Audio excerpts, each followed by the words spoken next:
mayam ahanbada sigi photo sidagi video da onthokpasi hana yengbiyu. Mashak fajaba nupa su pamde pamde paisa paiba nupa su pamde pamde aina pambadi haidokpa yade ha ha ha.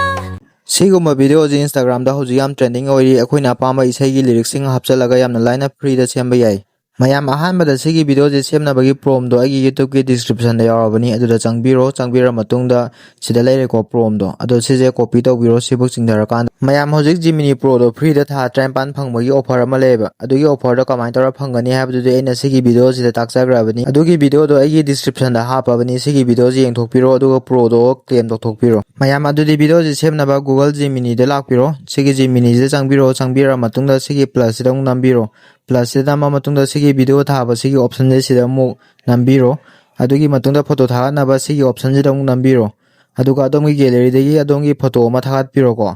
photo do thagat palora matungda sigi option je da nambiro aduga video dogi size to na pa ma sire khanbiro ai di 16:9 je khanjare adugi matungda khoina sai copy tawgi prompt no sida paste option prompt je paste tawlora matungda lyrics to khoini sai dugi lyrics to inaba sigi lyrics thaba mafam jida nana pamba English to gera Manipur to gera Hindi de gera nana pamba lyrics to sida ibiro lyrics se ibilora matungda sigi upload tawbiro aduga sigi video je generate tawba tangai biro mayam kariguma sigi Gemini je noina kariguma video semya de haitari Chrome da changa kanda Google Flow na search tawbiro sigi mamangi video da su video sembagi sidina giba Google Flow da siga chamana semba yabaneba sigi Gemini je Google Flow do chamana baneba ko Mayak video generate tawba ngaira matuna nangi video do lorakan thorani video je tharakan happening biro yare haitari sigi download tawna option sida nambiro aduga dongi video download tawbiro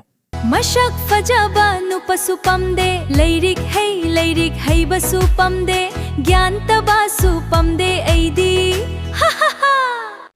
Ngasigidi matang anselo chinjarage mathangda chu trending over video free da sembagi thagat charake ngasigidi thank you.